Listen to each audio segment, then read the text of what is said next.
Today's teardown is going to be rather short, which ironically is much like the average lifespan of these engines. We're taking apart a 1.4-liter turbo GM14T out of a 2011 Chevrolet Cruze. Now, this engine was in the first generation Cruze and the Sonic, and in a host of things in the rest of the world. They just weren't called the Cruze and the Sonic.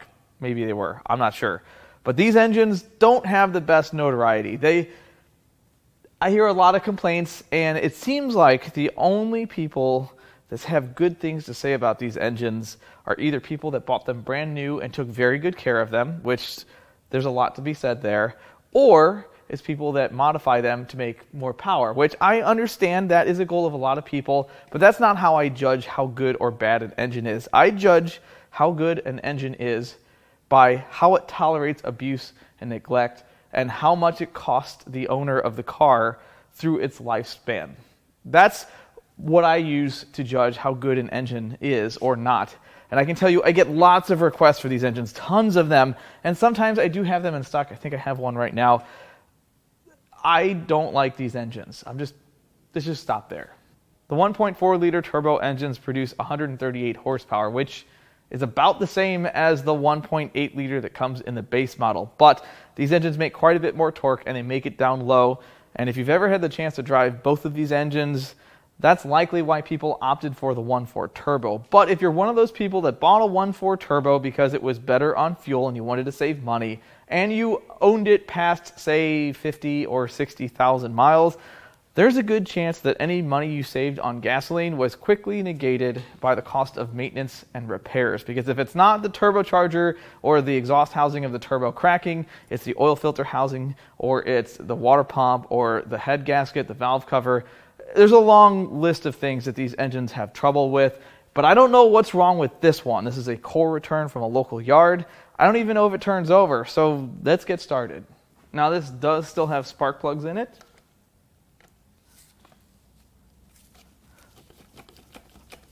I don't hear anything loose. I feel compression.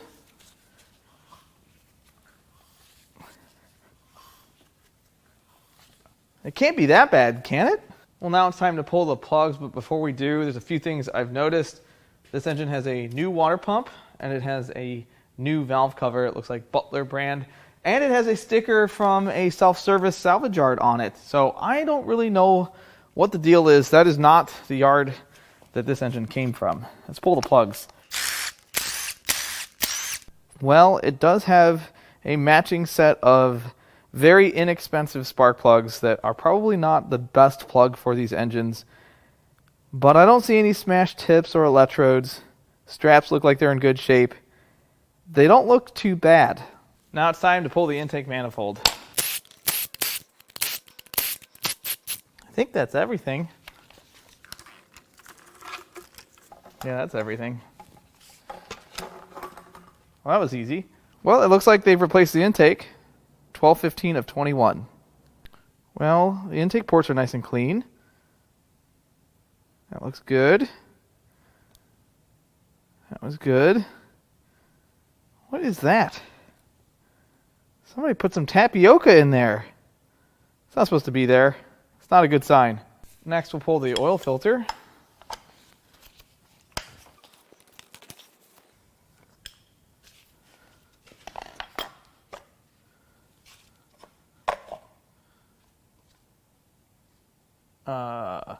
Did that filter just break? I think it did.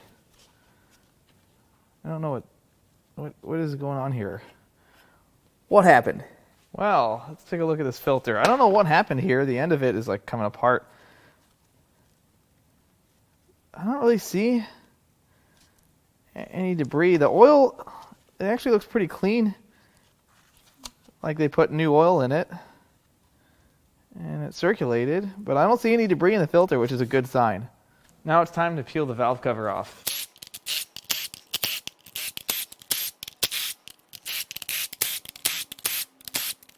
No dipstick tube to fight here. Well, if it does have any oil in it, it's not much. Let's see, does this...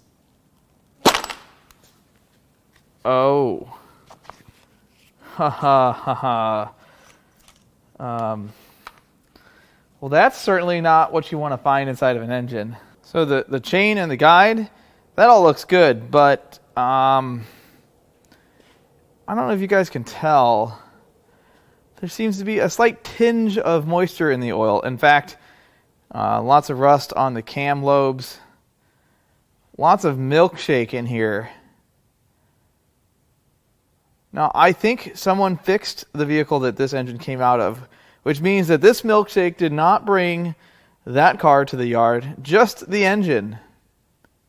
It's a good shot of some tapioca pudding right there. All of a sudden, this brand new water pump is looking kind of suspicious, huh?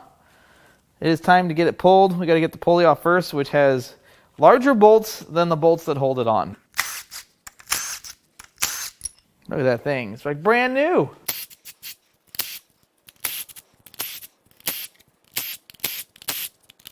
I think I got them all except for the one that I missed.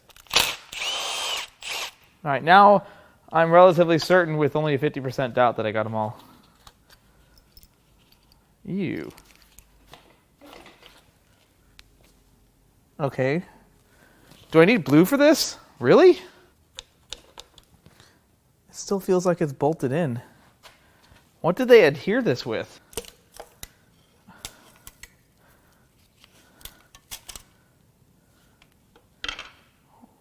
That was what kind of house glue project is this? What has happened here? They ruined this completely good water pump. And let's talk about the fact that it had a gasket, and it's got a gasket. You know, this is how you end up with extra kids. Putting 2 gaskets on something. Don't do that. Why would they do this? And I don't even know, what is this? Is it like wood glue?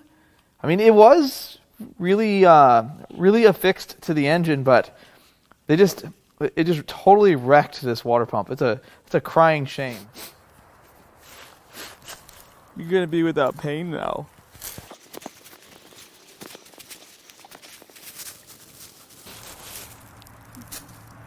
It's not goodbye. It's I'll see you later. Now the crank pulley. Well, that was easy. It came out with the hub. Next, we're going to tickle the timing cover.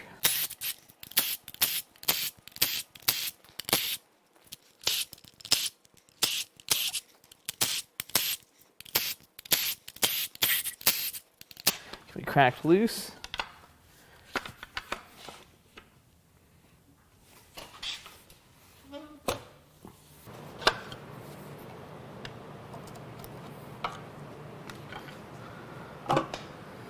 Pretty easy. Timing cover looks good. It's probably one of the few sellable parts out of this engine. Well, the timing system looks to be in excellent condition. I don't see any brand new parts, but everything is in really good shape. There's the tensioner. Looks like it's oil pressure fed. Pretty common for this era. Although, it's not ratcheting, I don't think. It's not ratcheting. So that's not great, but everything else looks pretty good. We'll start with the tensioner. Let's look the other way.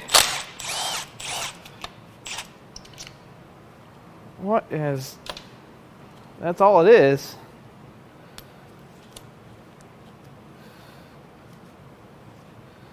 Yeah, it's just a spring-loaded tensioner. Next we'll pull these rails off. Ooh, that was ungood.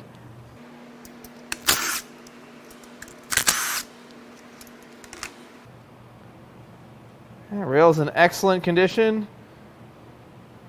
It looks original. It's great.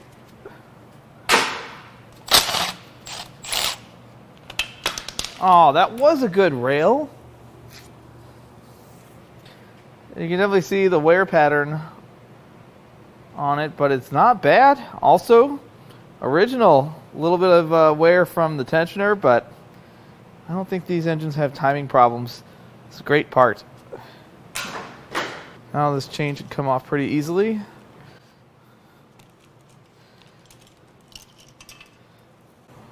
It's decent. Seen better. Next we'll get this bridge guide. Yeah, that's nice. In order to get the cam caps off at the front of the head, I need to take the cam gears off. So we're going to get those off next. That was fun. Now it's time to crap these cram caps off.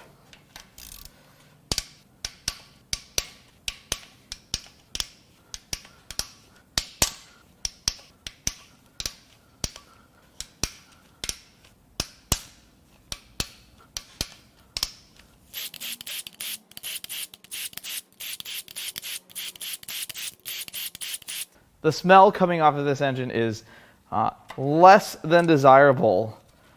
I think you guys use the term suboptimal.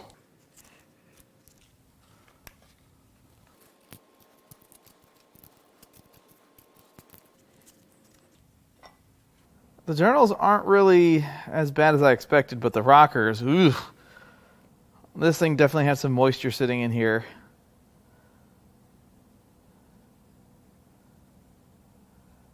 Now, I know studies have definitely shown that water does not make the best lubricant, but I don't think this thing was run too long, because we would see a lot more damage. The camshafts, they're not too terrible. They definitely have some aluminum transfer. There is some damage, but the rust, the pitting, that did these cams in. These are bound for the scrap bin.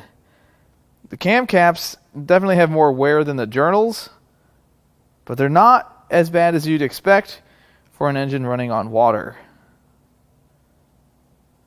Similar story with the intake cam. Bound for the bin. Now it's time to crack the head bolts loose.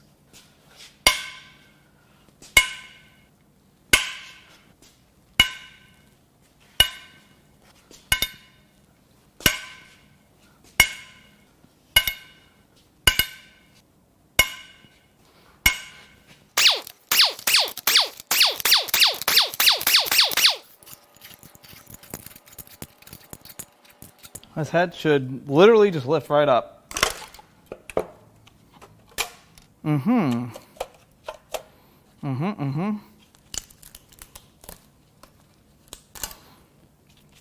That's nice.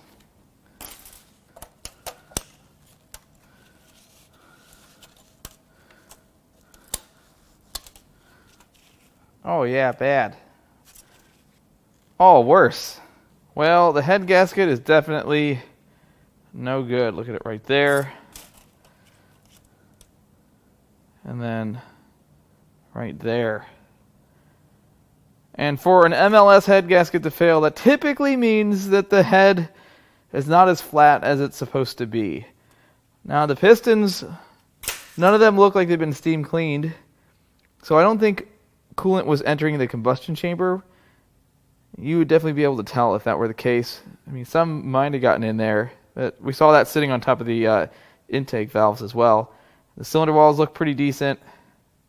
Let's go look at that cylinder head. Well, right off the bat, this head has some sort of stalagmite coming out of the crankcase ventilation. What is that? Okay. Looking at the head, it's pretty clear to see where the problems were. And this could also be verified with a straight edge. I'll try to find one before this video is up. But I looked this head over pretty well, and I found some not so great things. I don't know if you can see right there. There's a hairline crack between that valve and the spark plug threads. One on each side. It's really hard to see. Just at the right angle, you can see a little hairline crack. So this head is no good. You could probably fix it, but it is definitely not worth the cost of repair. Consistency is everything, which is why we need to do our test. Unfortunately, my hammer is getting worse, but it still works as a hammer, so I'm not going to get rid of it.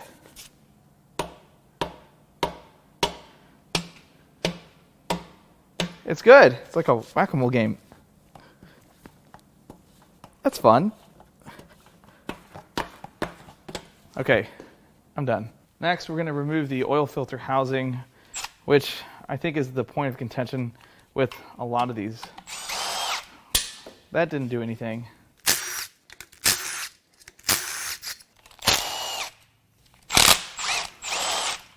Nope, that did nothing.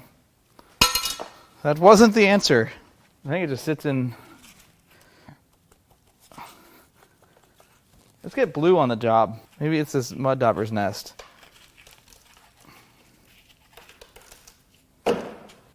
What am I missing here?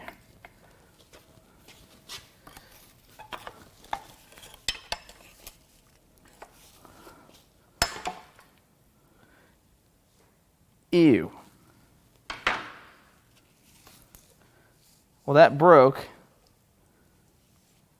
And it's not supposed to break. I left that chunk inside of there. And that's aluminum. So that's fun. Now we're going to drain the oil before I make a huge mess.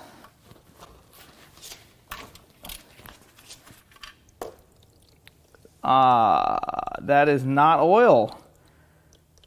The W doesn't stand for water, but in this case, ooh, it's kind of ploppy. Now we're going to turn this thing over so we can pull the pan. Ooh, that's not very appealing looking. Now we can unbolt the oil pan.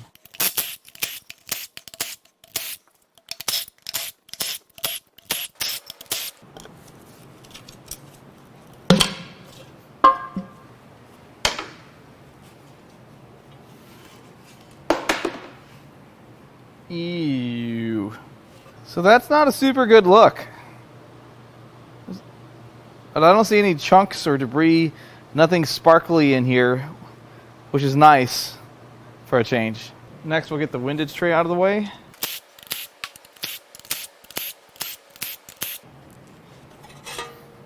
Now we can crack the rod caps loose so we can pull the rods and pistons out.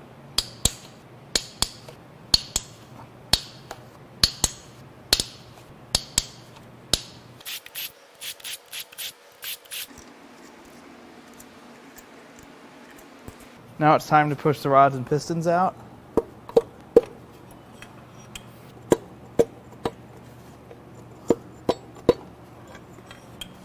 I'm going to try to turn this crank over and drive that one up. Well, that made life a little easier for me.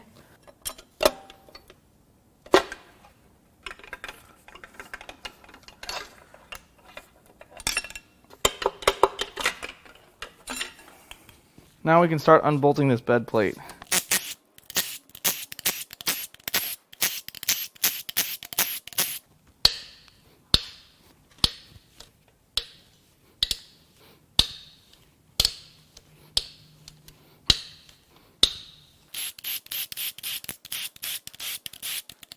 We also need to unbolt the engine stand from this corner as well. Now this should pop right up. It's kind of moving. The stand's moving.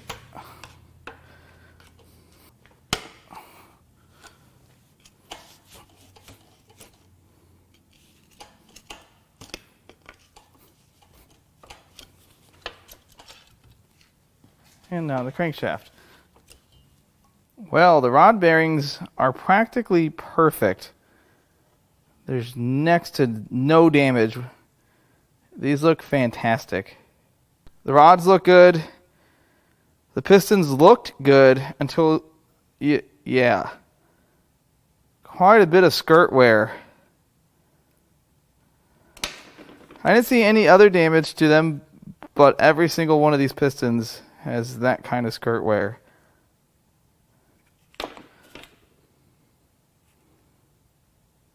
Some are more pronounced than others.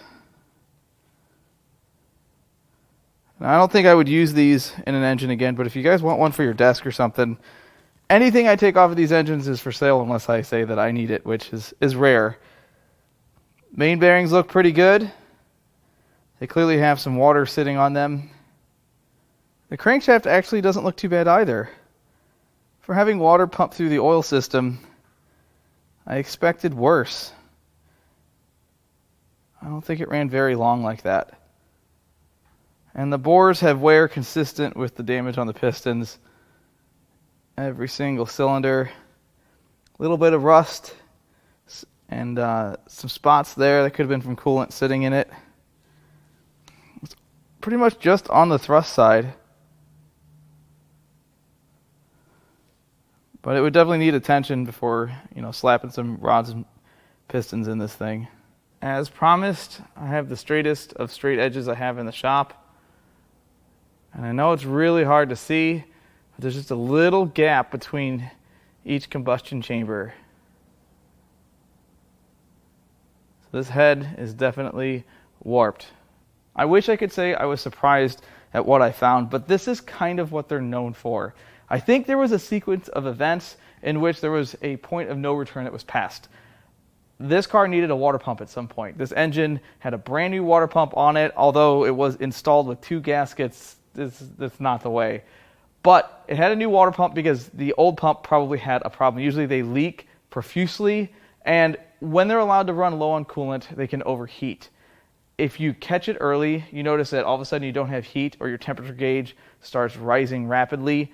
That's when you take it to someone to look at. If this thing had a water pump put on it the second there were symptoms, I guarantee you this engine would still be in operation. But when you ignore all of the warning signs, you don't look at your dash, you don't look at your gauges, this is what happens. These water pumps are cheap. It's a very easy job on these cars. There's no excuse for ignoring your dash, ignoring your gauges. There just isn't. And this cost them a lot of money. An engine is $1,800, $2,000 or more, plus labor. And it looks like this engine came out of another car already, so who knows the real story here? One thing to consider here, though, as bad as these engines may seem to be, and I hate to stick up for them, but they're in a Cruze or a Sonic. These aren't the best maintained vehicles out there. It's not a Mercedes, it's not a BMW or a Lexus, or something that's maintained very well in the early years of its life. A lot of these cars, people get in them, as long as there's gas in them and air in the tires, they're driving them.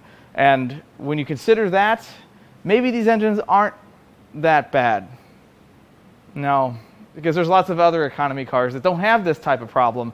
I still wouldn't buy one or recommend one of these cars unless you're used to taking care of your own cars. In that case, they're pretty easy to work on, the parts are not very expensive, and you shouldn't have any problems. I really hope you enjoyed this teardown. If you'd like to buy any parts out of this engine, whether it's a good part or something for your desk, or if you want to buy any parts out of this 52,000 mile Miata, I'm going to leave our email in the video description. You can also go to Importapart.com. I can tell you that I've been uploading our inventory just about every single week, sometimes every single day. We've got lots of cool cars in now. As always, I love all the comments, all the feedback, and even the criticism. I love it all, and I'll catch you on the next one. Well, it's been a few months, but I finally got the headboard for this pump.